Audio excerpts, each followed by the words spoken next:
Usually when we sit down here, we're dissecting the collapse of a tech giant, or we're looking at the neuroscience of sleep, or maybe we're tearing apart a complex geopolitical situation. We deal in big picture stuff. We really do. But today, I want to zoom in, weigh in. I want to look at the microscopic architecture of how we actually talk to each other. It's a fascinating shift, isn't it? We often treat language like it's just the delivery mechanism for ideas, like the truck that delivers the package. We rarely stop to inspect the truck itself. That's a great way to put it. But when you do, you realize the truck determines what package you can even deliver in the first place. That is a perfect analogy to start us off. And to really get into the gears of this truck, I want to throw two questions at you right out of the gate. Okay, let's hear. These are pulled directly from the material we've been analyzing this week, which focuses on mastering the connection between the past and the present. So, here is question number 1.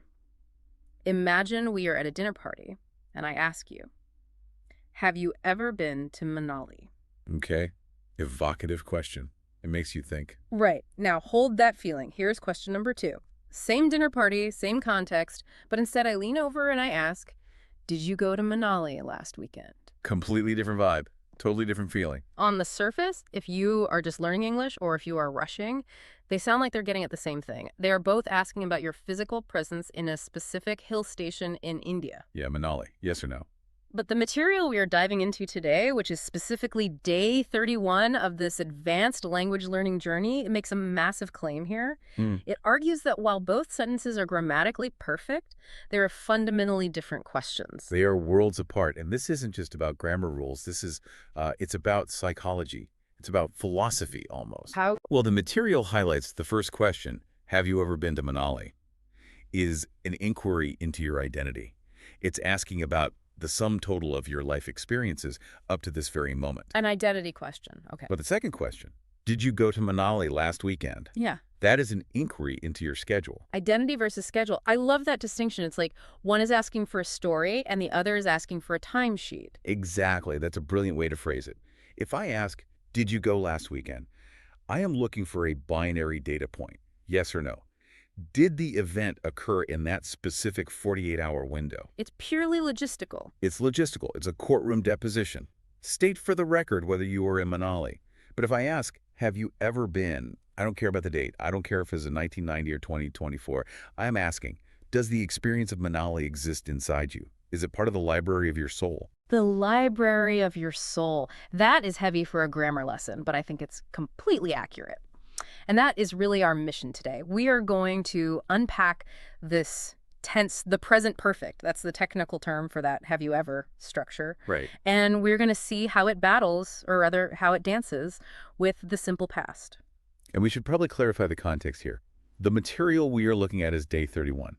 That number matters. It does. It implies the listener isn't a rookie. They're not just starting out. Right. If you've reached day 31, you aren't struggling with, hello, how are you? Yeah. You aren't struggling with basic vocabulary. The text assumes you've already mastered greetings, you know your magic verbs, you can express emotions, you even know some idioms. You're functional? You're functional, exactly. But functional and fluent are two very different things. Day 31 is about bridging that gap. It's about nuance. It's about sounding natural. It's the difference between playing the notes and playing the music. That's it. So let's get into the philosophy of this. We have these two titans, the simple past and the present perfect. The text defines the simple past in a very, very specific way. Finished time in the past. Finished time is the key phrase there. Imagine a museum case. You put an object inside, you close the glass, and you lock it.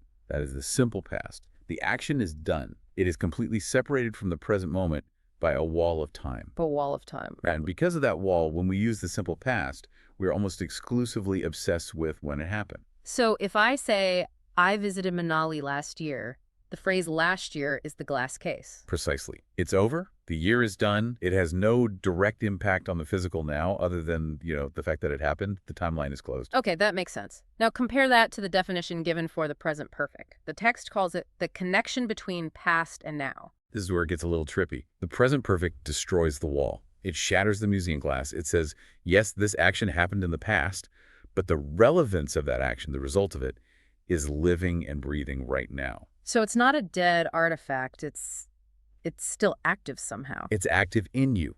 It connects history to the present moment through your experience. The best example in the text, and I think this will resonate with anyone who loves food, is the thokpa example. Oh, the thukpa example is brilliant because it's so sensory. Everyone can relate to it. So, scenario A. I ate thukpa yesterday evening. Okay, let's analyze that. Yesterday evening, that time slot is gone.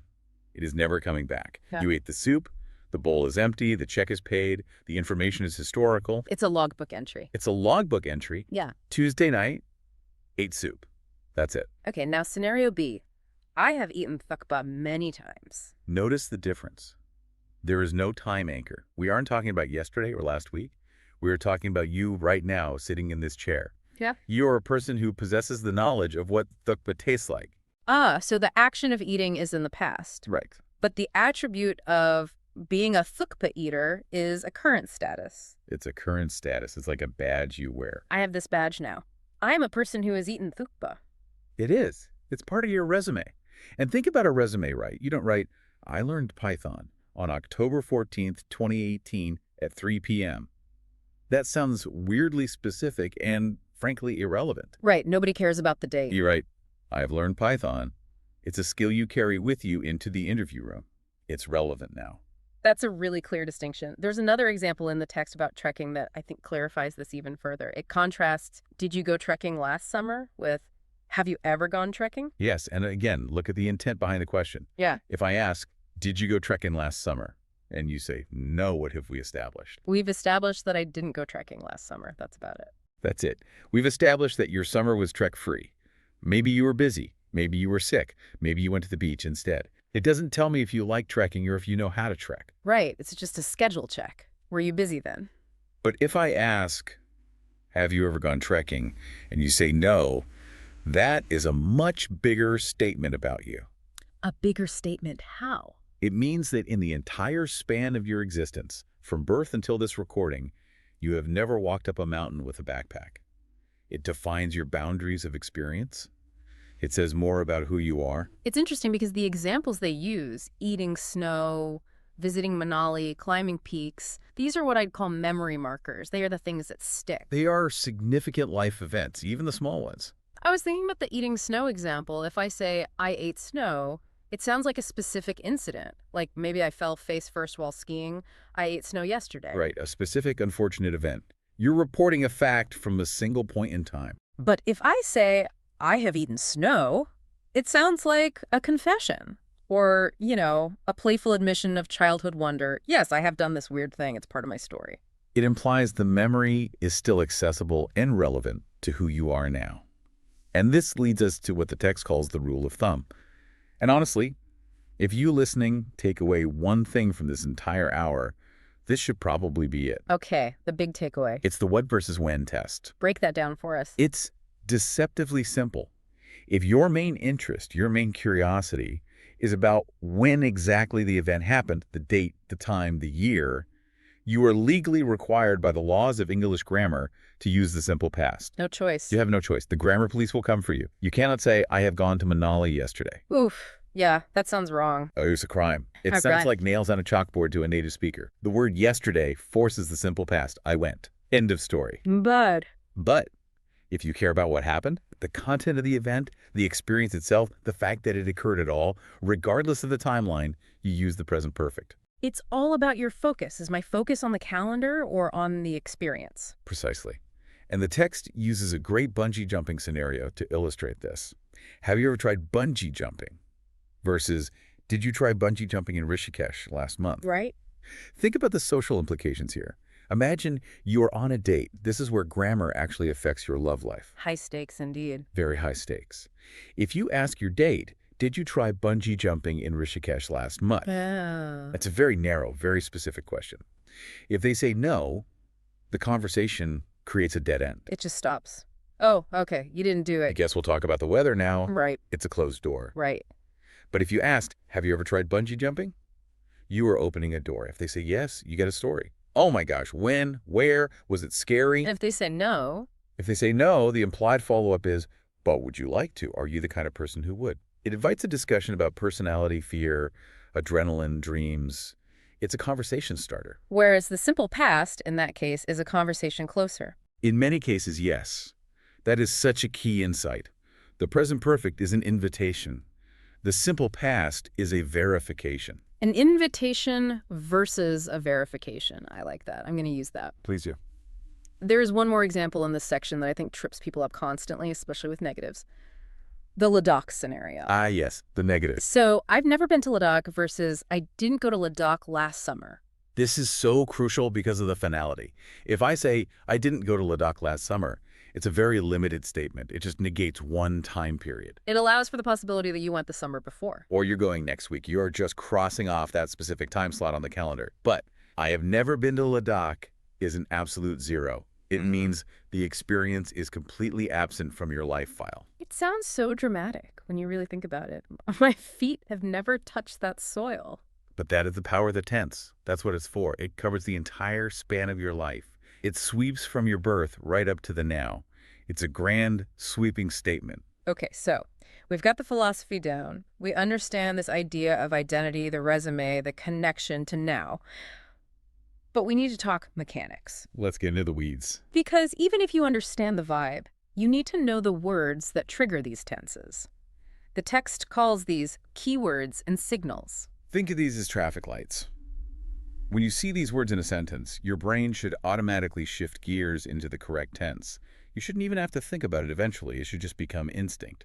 Let's start with the simple past indicators. These are the words that slam the door on the present, the museum case words. The most obvious one is yesterday, but also last week, last month, last year, anything with last in it. And specific dates. Specific dates, specific years. In 1999, in 2024 on Monday. Any specific point in finished time. There is one phrase in the text that I think is really interesting and useful.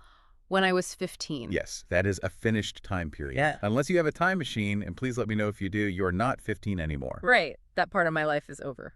It is over. So anything that happened when I was 15 is locked in that museum case. When I was 15, I loved comic books. Not I have loved. That would sound very strange. It acts as an anchor. Exactly. A temporal anchor. It anchors the sentence firmly in the past. It stops the action from floating into today. Okay, so what are the words that cut the anchor? What are the present perfect signals? The words that open the window? These are the words that keep the connection alive. The biggest ones are ever and never, but also already, yet, and just. And a couple more that are about duration. Right. So far and up to now. So far is a dangerous one for me, usually involving pizza. I have eaten 2 pizzas so far. And why is that present perfect? Because the night is young. You might eat a third. The count isn't finished. The potential is still there. The potential for more gluttony is alive and well. If you said, I ate 2 pizzas last night, it implies you stopped. The event is over. But so far implies the period is still open. Okay, that makes sense. The text also brings up a category called unfinished time. This is where it gets a little tricky. Phrases like this week, this month, or this year. Yeah, this is a common stumbling block. It usually confuses learners because this week feels like a specific time similar to last week. It does, but the container isn't sealed. That's the crucial difference. Yeah. If it's Wednesday and I say, I've drunk 3 cups of coffee this week, the week is still in progress. You could have another one this afternoon. I could have a 4th on Friday. The action of drinking the first 3 is technically in the past. I drank them earlier. But the time period we're talking about this week is still touching the present moment. It's still alive. Whereas if I say, I drank 3 cups of coffee last week, that container is sealed shut. The week is over. Exactly. You can't add more coffee to last week. It's physically impossible. The books are closed on that account. Okay, let's look at the structure breakdown. The text gives us the formulas, which are useful, but I want to look at the specific patterns they list because these are the ones that actually come up in real conversation. The building blocks of natural speech. Let's do it. First, the ever pattern. This is the big one. Have you ever been to Spuddy Valley? This is the classic life experience inquiry. We've talked about this. Ever effectively means at any point in your timeline, from birth to now. It's the infinite timeline check. Then the never pattern. It's opposite. I have never eaten yak cheese. Or he has never seen real snowfall. Never is just the negative sibling of ever. It confirms that the experience file is empty. And notice how definitive it sounds. It's not, I didn't eat yak cheese last Tuesday. Which would imply you had the chance and refused. Exactly. I have never eaten yak cheese means the opportunity has never even been taken. It's a blank page in your life story. Then we have just Spock and already I have just finished my work. Or she has already visited Kufri 3 times. Just is fascinating because it bridges the immediate past with the now. If you say, I have just finished, you are likely still sitting at your desk, maybe closing the laptop. The feeling of finishing is fresh. It's not history yet, it's current news. It's the most present part of the present perfect. That's a great way to think about it. And already implies you beat the clock or that something happened sooner than expected. You've finished already. Wow, that was fast. Right. She has already visited Kufri 3 times, and we might be surprised. Already, but she only moved here a year ago.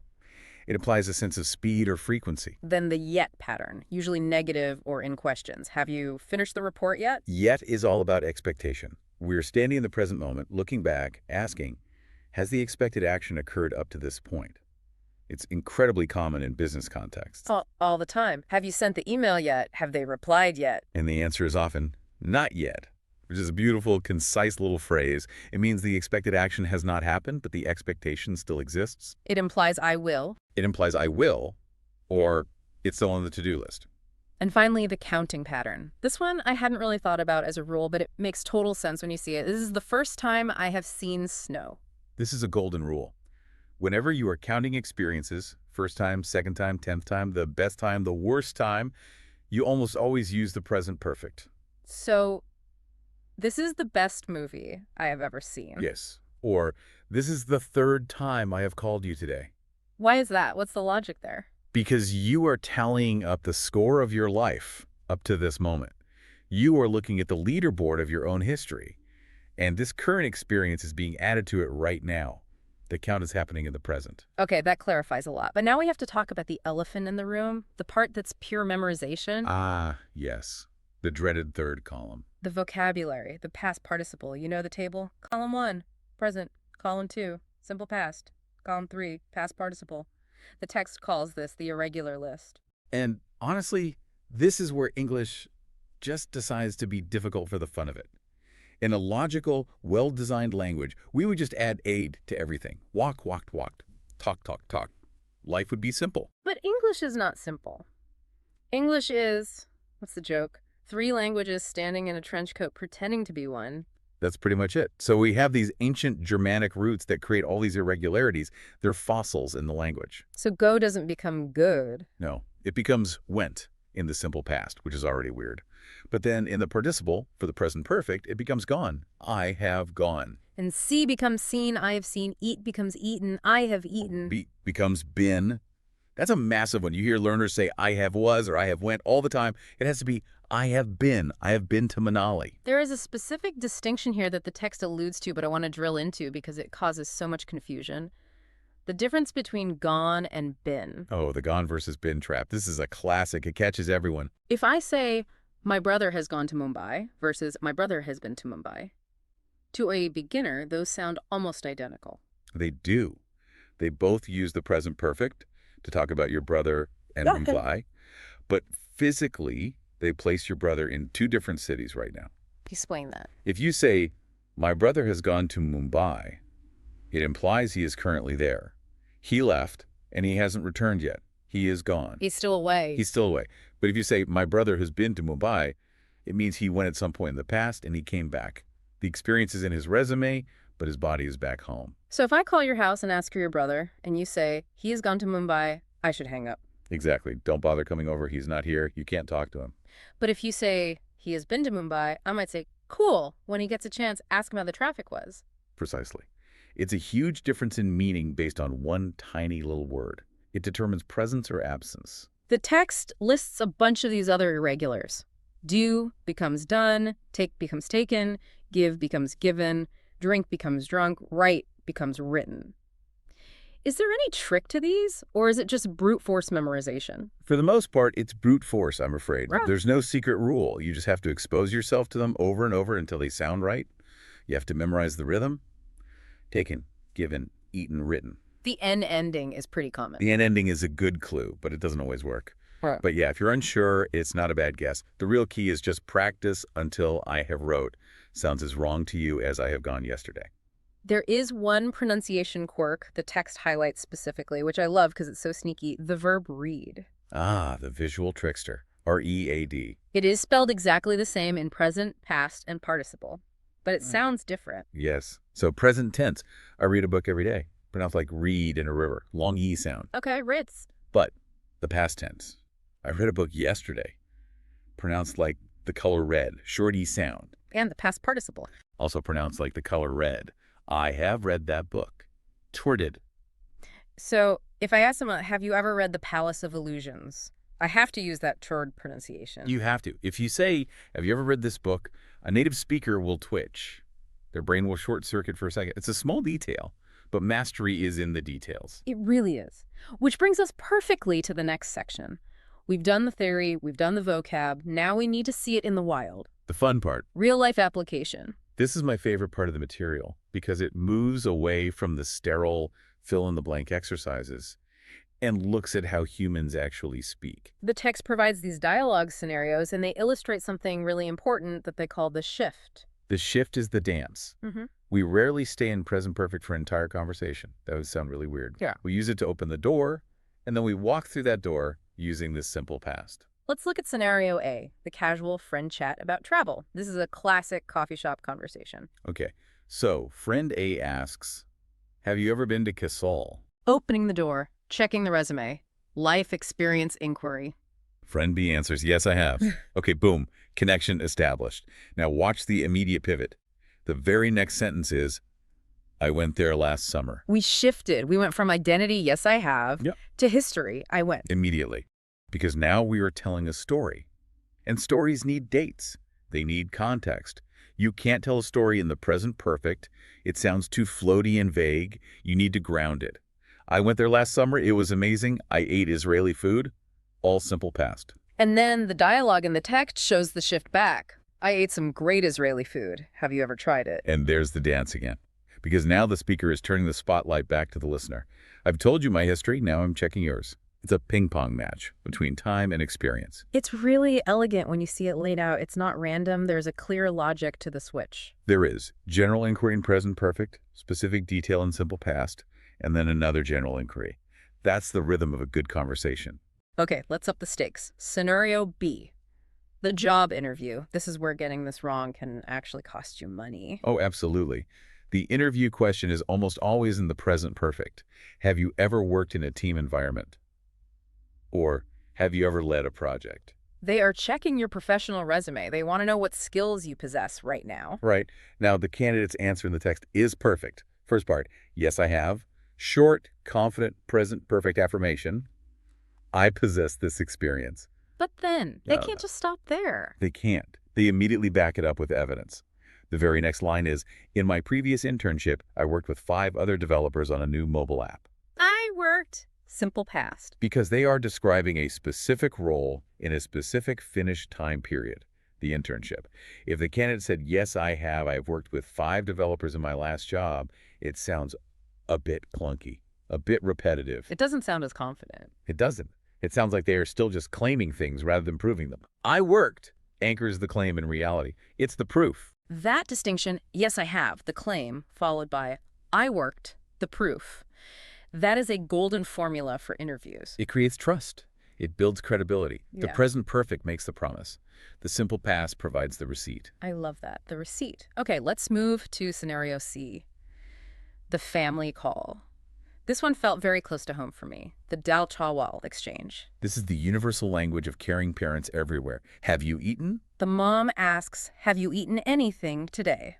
And notice, today. That's our unfinished time period. The day is still happening, so she uses present perfect. She is checking your current status of hunger. And the response is classic. Yes, I've just had lunch. Just. There's that signal word again. It implies very recently. The effects of lunch are still with me. I'm not hungry right now. Then the mom pivots. Have you spoken to your sister? And the answer is the classic, not yet. Yet. We talked about this. It's such a nuanced word. It implies obligation. It means I know I'm supposed to speak to her and I fully intend to, but as of this moment, the action is incomplete. It's an update on a pending task. This dialogue really shows how the present perfect is the tense of daily maintenance. It's how we check in on the people we love. Have you eaten? Have you slept? Have you taken your medicine? It's softer than the simple past, isn't it? If I ask, did you eat? It sounds like I'm a doctor checking a chart. Did you read at 12:0? It's a bit cold. It is. It's an interrogation. But have you eaten? Sounds like I care about your well-being right now. That's a beautiful observation. It's less interrogative, more solicitous, more caring. Exactly. Okay, scenario D takes us to the skies. The paragliding conversation in Burbilling. This one is great because it captures the emotion of memory and desire. One person says, I really want to try. The other one says, oh, I did it last year. I did it. Simple past. Pinning it to the calendar. A specific event. But then look at the description. It was scary, but incredible. It was pure joy. The text uses this to highlight how we share experiences. We use the simple past to set the scene. I went, I jumped, I flew. But the connection with the other person comes from the shared desire and the emotional description. The dialogue ends with a practical question. Did you feel sick after? Simple past again. A direct question about that specific event. Did that specific flight cause sickness? A little at first, but then it was just pure joy. It really shows that you can't tell a good story without a heavy dose of the simple past, but you often can't even start the topic without the present perfect. That's the headline right there. Present perfect opens the door. Simple past walks through and decorates the room. Okay, so we've covered the philosophy, the mechanics, the vocab, and the dialogues. We've seen it in action. Now the material throws down a gauntlet. Section 5, the challenge. I love when these curriculums get interactive. It's not enough to just nod your head and say, I get it.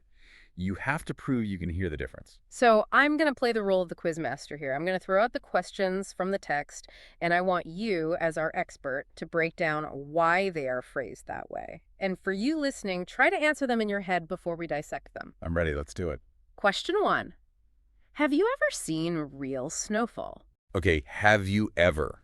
That's our immediate signal. This is the broad life experience question. It doesn't matter if you saw it in 1995 or 2025. It's asking, is the image and feeling of snow stored in your brain's hard drive? It's a yes/no on your identity as a snowseer. Okay. Question 2, the follow-up. Did you see snow last winter? Last winter. That's the trigger word. Specific finished time period. It's asking about a particular seasonal window. If you saw snow 2 winters ago but not last winter, the answer to this question is no, even if the answer to the first one was yes. Right, they're independent questions. Totally independent. Okay, question 3. Have you ever eaten himachali dem? Again, ever. This is a cultural check. Have you participated in this specific traditional feast at any point in your life? It's a check on your cultural resume. And its partner, question 4. Did you eat dim at the last festival? At the last festival. That's our anchor in time. It's asking about your attendance and your consumption at a single specific finished event. It really is a clear pattern, isn't it? Question 1 and 3 are about the soul. Question 2 and 4 are about the calendar. That is the pattern. And once you hear it, you can't unhear it. It will change how you listen to every conversation. You start realizing that people are constantly signaling whether they want to talk about facts and dates or if they want to talk about feelings and experiences. The text wraps this all up with what it calls the golden cheat sheet.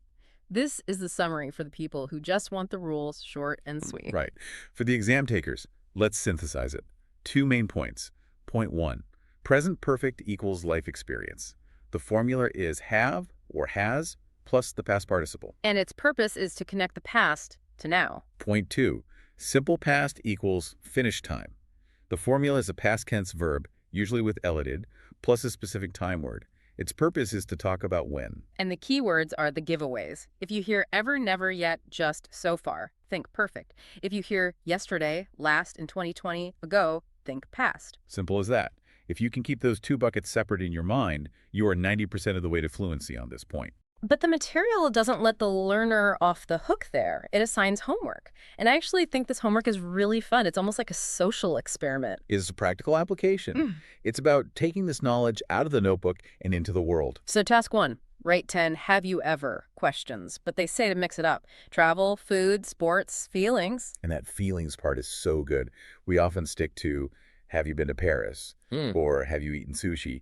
But asking, have you ever felt truly lonely? Or have you ever been deeply in love? Uses the exact same grammar, but accesses a much deeper layer of conversation. That's a great point. It's a very versatile structure. Okay, task 2. Answer your own questions aloud, practicing the switch. This is the pivot we talked about. Yes, I have. Immediate switch. I went there in 2023. This is the critical drill. This is muscle memory. If you could master that switch from the yes, I have anchor to the specific story in the simple past, you will sound incredibly fluent. That is the secret sauce. Why is that the secret sauce? Because most learners get stuck in one or the other.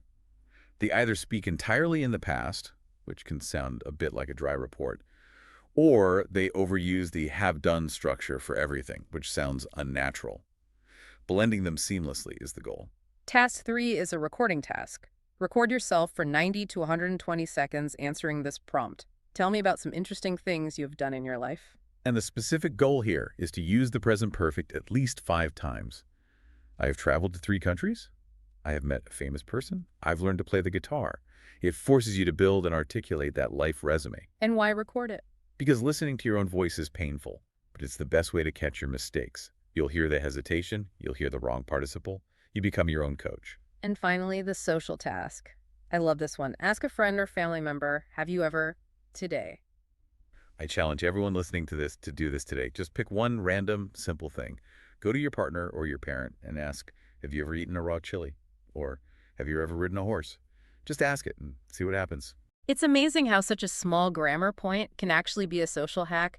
You are basically asking for a story without having to say, tell me a story. You are. You are saying, tell me something about who you are that I don't know. It's an invitation to connect. So we are nearing the end of our deep dive into day 31. The material, of course, teases what is coming next, day 32. The modals. Could, should, might, must, may. Whole new can of worms. Oh, these are tricky. The difference between I must go versus I should go versus I might go. That's a whole other world of nuance. That's about obligation, probability, advice, and social hierarchy. It's not just about time anymore. It's about power and uncertainty. We will definitely have to save that for another deep dive. But as we close out, I want to reflect on the final sentiment of the text. It says something really lovely. It says to be celebrating every time the learner says, I have, instead of staying silent. I think that's profound. Because when you're learning a language, silence is the easy option. But when you say I have, you are claiming space. You are claiming your history. You aren't just a passive observer of time passing. Yesterday this happened to me. You are an active accumulator of life. I have lived this. I have done this. You're presenting your own personal museum of experiences. The present perfect makes your stories feel alive and ongoing. It connects the past to the present. It implies that the person you were 10 years ago is still part of the person you are today. And that's why we need it. If we only had the simple past, our lives would just be a list of crossed-off dates on a calendar, a graveyard of events. What a bleak thought. But yes, the present perfect keeps the memories active. It keeps them in the room with us, relevant to who we are now. So here is a final provocative thought for you to take with you. It's something that wasn't explicitly in the text, but I think it is the natural conclusion of all this. Go for it. We tend to think of conversations as simple information exchanges.